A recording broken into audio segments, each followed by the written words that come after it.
job to warn you anymore. It's my job to point to the exits and also show you the mile markers. You know,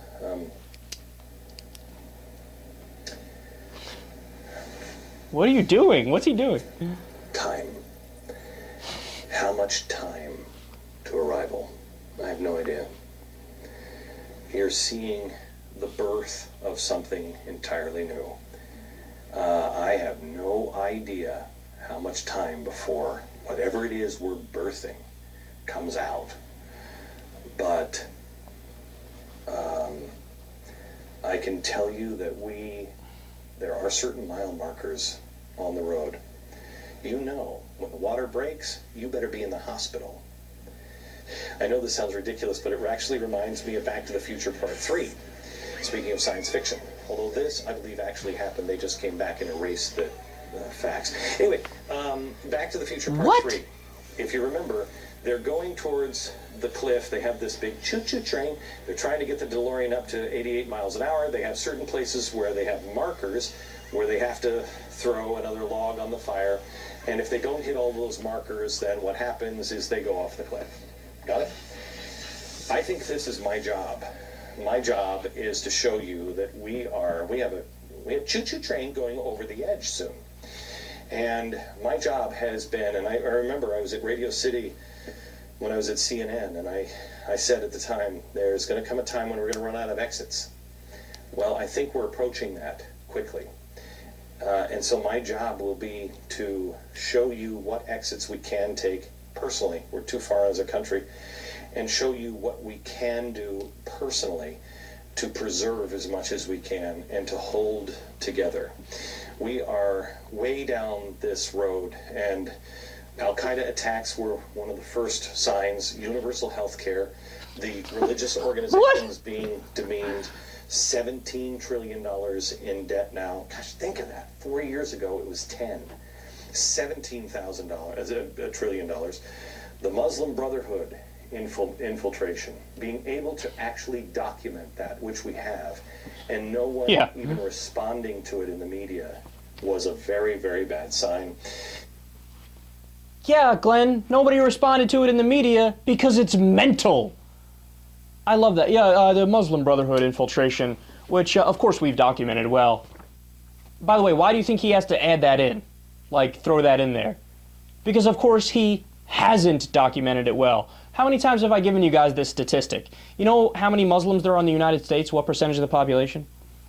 1%. The lowest number I've seen is 0.8, highest number is 1.5. It's about 1%.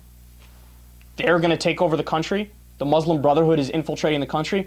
My favorite part of the whole clip, though, was when he starts going over, like, oh, this is how we know the downfall is coming, and he starts listing the things off.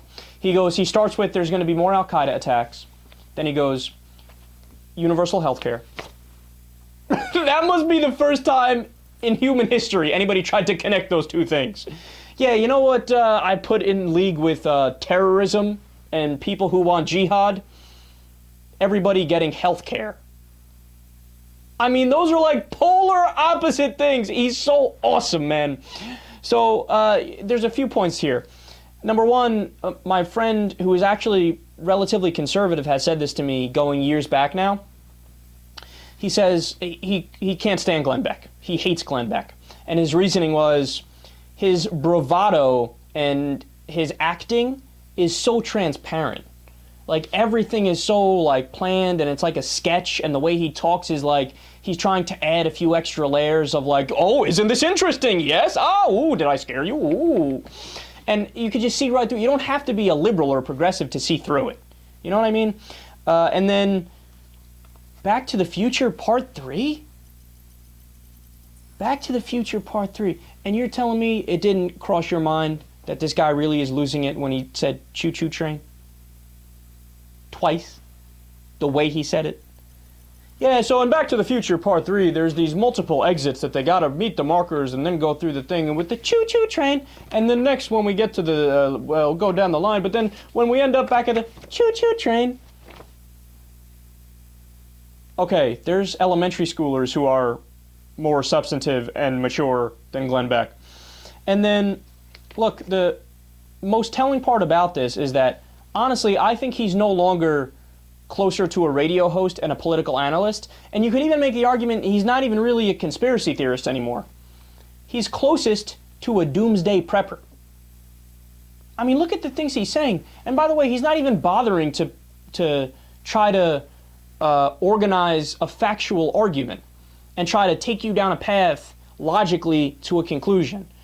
And you don't have to be smart to do that. I mean, even Sean Hannity or Rush Limbaugh, for all their flaws, they're wrong about everything, but at least they try to take you down a path to lead you somewhere. Glenn Beck is just random. Al-Qaeda, universal health care, Muslim Brotherhood, Obama, save food.